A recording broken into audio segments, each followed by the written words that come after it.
I feel like I'm on a cooking show. Welcome to Andrew's Baking Hour.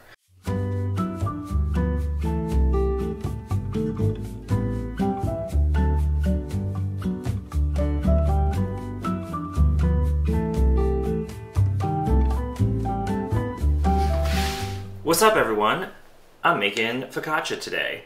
Welcome to my kitchen. I am super excited to bake with y'all.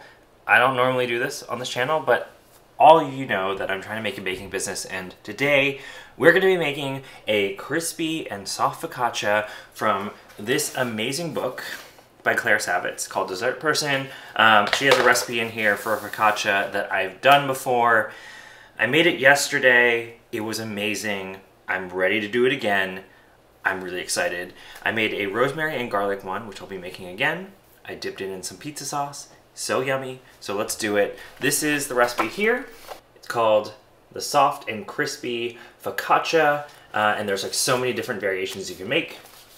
And I'm gonna get out the ingredients for it. So let's go.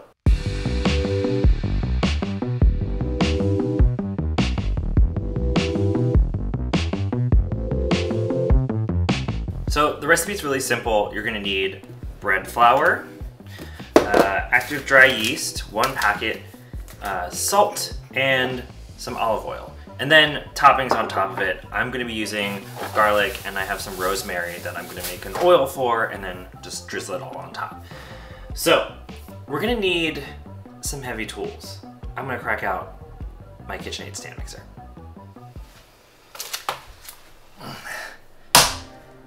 Here she is.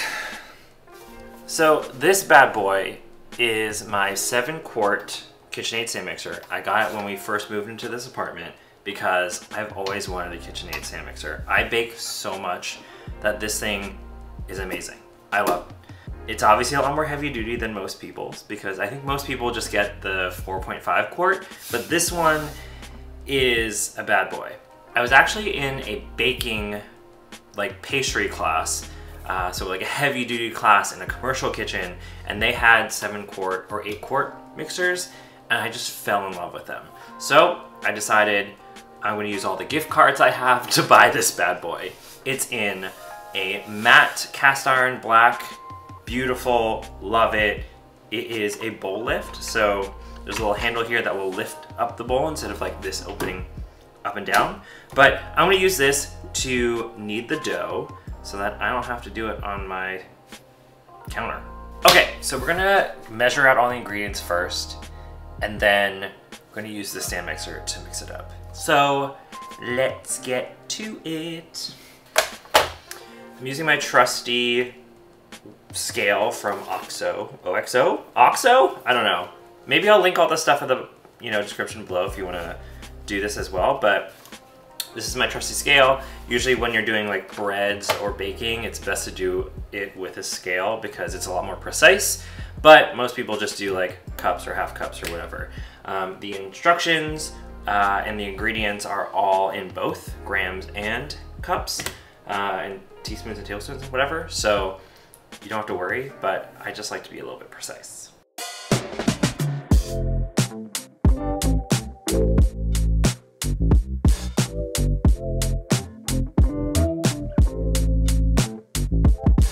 So another thing is that I need to activate the yeast. So today I'm using, you can't see it, but it's Red Star active dry yeast, 1 packet of this, and I need to heat up a little bit of water over the stove to warm it up, and then I need to activate it by putting the yeast in the warm water so that it becomes alive, because this is dry and it's best when you activate it with warm water to like make it live again. I'm really not good with the science stuff.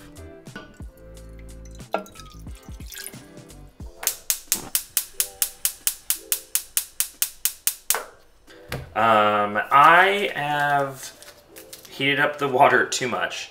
It's only supposed to be at 105 degrees. If it's anything over, I think 110 or 115, it kills the yeast. So helpful tip, if you have a thermometer, you might want to check it. I'm gonna let it cool a little bit because it is too hot. It's at 155 and and I don't want to kill my yeast because I only have 2 packets of this. But what we're gonna do while that cools is we're gonna slide over my stand mixer, and we are going to add in the yeast at the bottom of this bowl. And you already saw me prepare the flour and the salt. That's all in a big giant bowl, and that's ready for when the yeast is activated and ready. I'm just gonna check on this bad boy. She is very hot, so we're just gonna wait. Okay, we're back, and we're at about 106, 107, so I think it's good. We're just gonna pop it in. The yeast is already in this bowl for my stand mixer.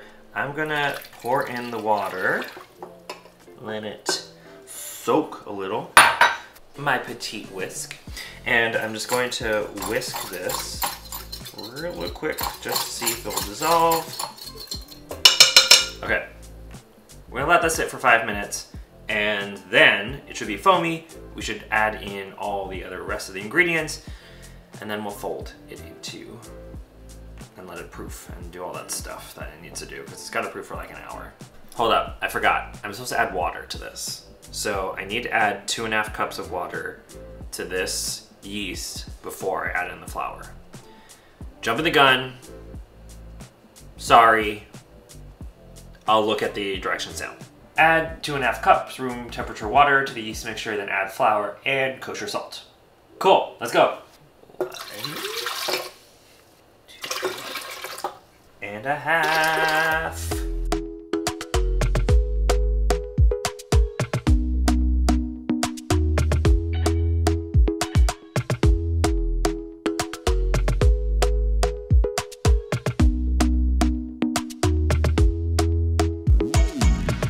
Okay, so the big problem with baking is that it just takes a long time. So with breads and yeast, you gotta let it sit, you gotta let it rest. I just let this run for 5 minutes, and now I need to let it sit for 10, covered. So we're gonna cover it, let it sit for 10, and then we're gonna run it again for another 10-15 minutes to knead it. I love this stand mixer because I don't have to knead by hand, and I hate kneading by hand. It just takes forever. So we're gonna let this sit, you know, I'm gonna do it again, and then we're gonna have to let it proof. And the proofing takes about an hour. So, why did I have to do this so late?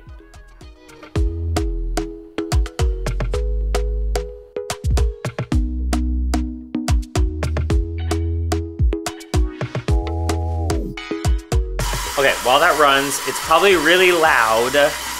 We need 1/2 cup of oil. Olive oil is best for this. We're gonna put 1/2 cup in a bowl to let the dough rest in, and then the other half we're gonna chop up some garlic and some rosemary and put it in to make like an herb oil on top.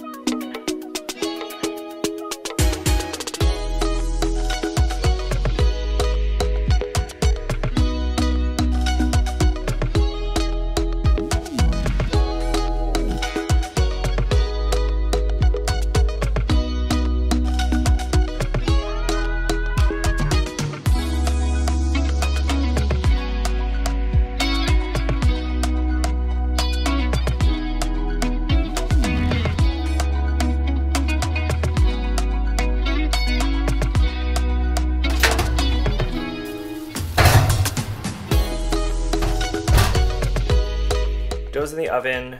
It takes an hour to proof, so we got an hour to do some stuff, but I'm just gonna go clean up because, girl, this place is messy.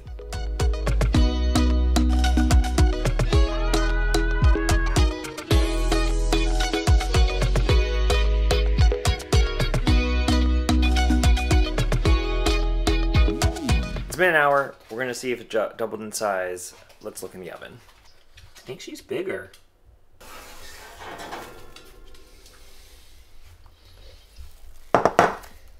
Ooh.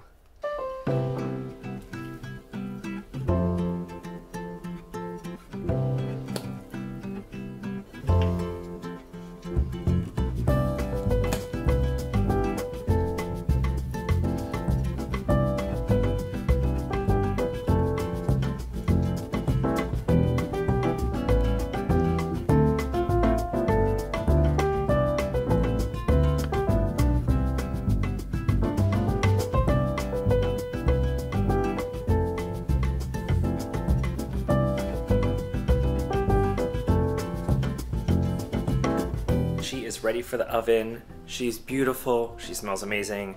I'm just going to let it sit for about 15 minutes, add a little bit of flaky sea salt on top, and then cook it in the oven for 450 for 20 to 25 minutes. So we're gonna have some delicious focaccia in about 30 minutes, so let's go.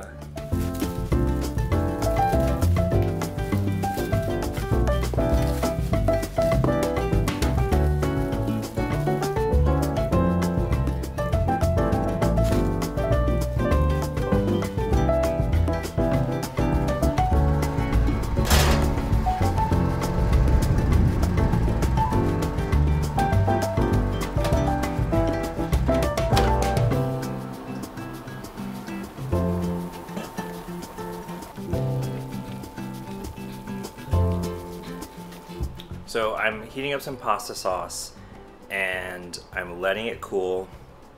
I can smell the garlic, I can smell the rosemary, but I'm gonna dip some of it in pasta sauce, or pizza sauce actually, just as a nice dip because I love dipping things. If you enjoyed baking with me, let me know in the comments below and make sure you like this video. I'm definitely down to bake more things, but let me know what you want to see in the next video. If you want to support this channel, make sure you subscribe, and until next time, I'll see y'all later. Peace out, y'all.